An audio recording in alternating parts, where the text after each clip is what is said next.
దొరికి సో, నిన్న మనం మైండ్ యొక్క మోడిఫికేషన్ నుండి ఏ విధాలుగా జ్ఞాన సంపార్జన జరుగుతుంది అనేది తెలుసుకున్నాం. ఇప్పుడు 24 గంటల్లో నువ్వు ఎక్స్‌పీరియన్స్ అయ్యే స్టేజెస్ ఉన్నాయి కదా! స్థితులు. ఆ స్థితులకి, వీటికి సంబంధం చూద్దాం.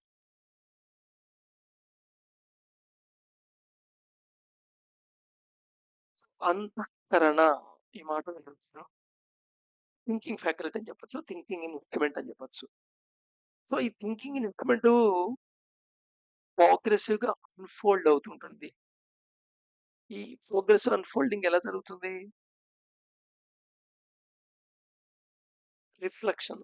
ఈ సెల్ఫ్ ఏదైతే ఉందో, ద ట్రూ సెల్ఫ్ ఆర్ ఆత్మ అని చెప్పొచ్చు. దాని యొక్క రిఫ్లెక్షన్ ఏమిటది?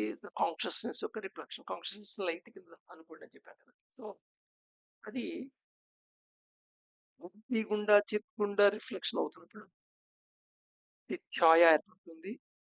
అలాగా అహంకారం ఏర్పడుతుంది. దీన్ని జీవ అని డిఫైన్ చేస్తాము అని చెప్పాము. సో, ఈ అహంకారం అనేది ప్రోగ్రెసివ్‌గా అన్‌ఫోల్డ్ అవ్వటాన్ని అంతఃకరణ అంటారు. అంతఃకరణని ఈ సింబల్‌తో చెప్తూ ఉంటాం.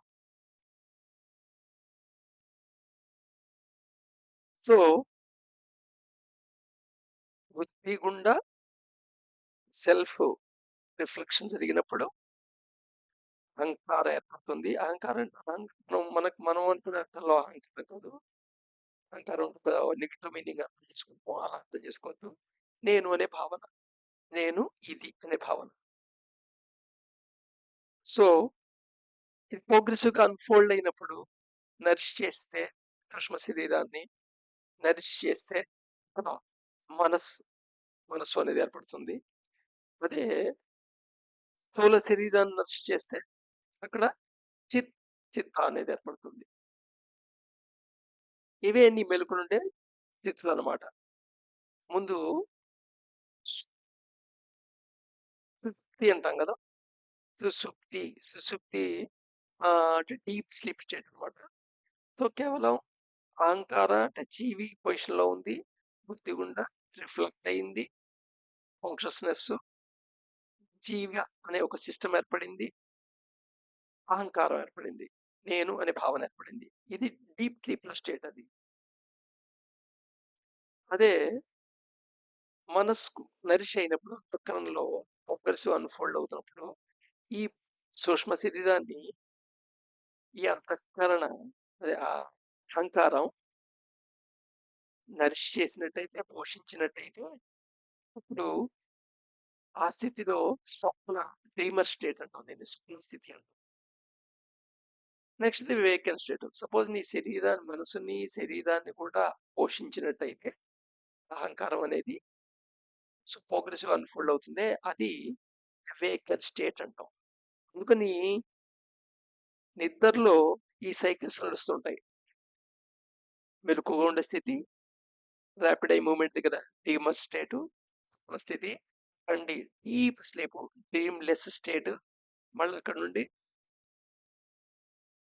వేకెంట్ స్టేటు లేదా డ్రీమర్ స్టేటు.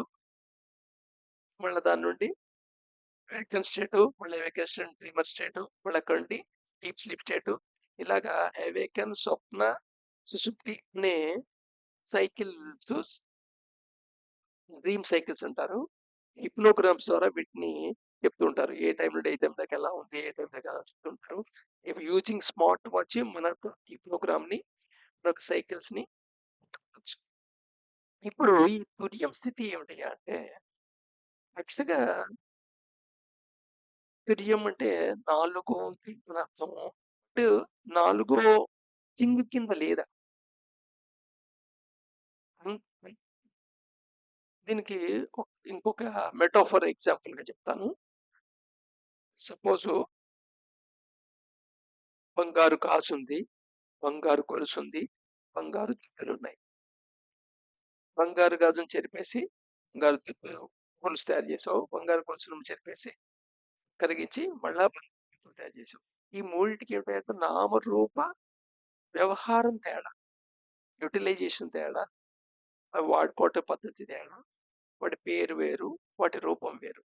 కానీ వీటన్నిటిలో ఉన్నదేమిటి? గోల్డే. గోల్డ్‌ని తీసేస్తే హారం ఉండదు, గాజుండదు, చెవి కమ్మలుండవు. హారం గోల్డ్ కాదు, గాజులు గోల్డ్ కాదు, చెవి కమ్మలు గోల్డ్ కాదు. సో, వీటన్నిటిలో ఉన్న మూలతత్వం ఉందే, అది తుర్యం అనమాట. అంటే అది నాలుగోది ఇలా కనబడుతుంటుంది కానీ నాలుగోది కాదు. సో, సెల్ఫ్ అలాంటిది. సెల్ఫ్ అలాంటిది.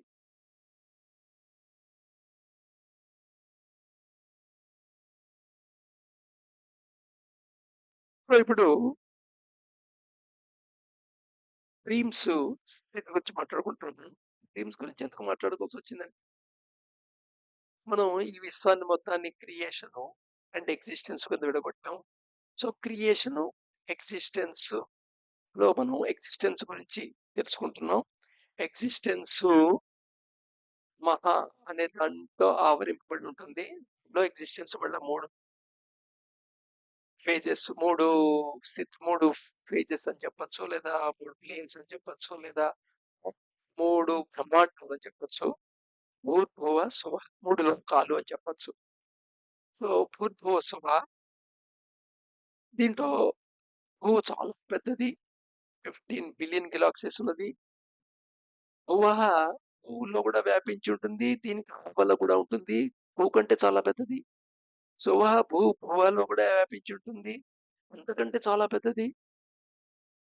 సో, అది తయారైన మూలతత్వాల గురించి చూసుకుంటే, క్రాస్ స్థూల వాటిలతో అపియర్ అయ్యేదేమో భూ, అంతకంటే సూక్ష్మమైన దాంట్లో అపియర్ అయ్యేదేమో భువః, అంతకంటే సూక్ష్మమైన దాంట్లో అపియర్ సువః. సో, అందుకని ఫిజికల్‌గా భూ ఎలిమెంట్ భువఃకి వెళ్ళి ఎక్స్‌పీరియన్స్ అవ్వటం అనేది సాధ్యమైన వ్యవహారం కాదు. అసలు ఇమాజినేషన్‌కి బియాండ్ అది. ఎందుకంటే మన సూర్యమండలం దాటే మనం వెళ్ళలేదు. రాకెట్ తీసుకొని. సో, దూరం మనకి అవగాహన లేకపోతే అలా ఆలోచిస్తాం. ఏదో కొన్ని వేల తర్వాత మనిషి వెళ్ళిపోతాడు. గెలాక్సీ దాటి ఇంకో గెలాక్సీకెళ్ళిపోతాడు. ఆ! బస్ చేసుకున్నా అన్నట్టుగా అపోహగా అనిపిస్తుంది. బట్ కానీ ఈ సనాతన ధర్మంలో లేదా ఈ మోడల్‌లో విశ్వం గురించి ఒక స్ట్రక్చర్, దాని ఆవిర్భావం గురించి చెప్పే మోడల్‌లో మనవి భువ గురించి, శువ గురించి ఎక్స్‌ప్లెయిన్ చేస్తుంటాం గదా!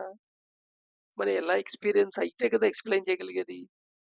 ఆ ఎక్స్‌పీరియన్స్ ఏంటంటే, మనం భూ రీజియన్‌లో భువః ఇమిడి ఉంది. శువః కూడా ఇమిడి ఉంది. సో, ఈ మూడిటిని సబ్టిల్‌గా మనం సూక్ష్మమైన దాన్ని, అతి సూక్ష్మమైన దాన్ని కూడా ఎక్స్‌పీరియన్స్ అవుతాం. మనం మన లైఫ్ సైకిల్‌లో, వన్ టైమ్ లైఫ్ సైకిల్‌లోనే.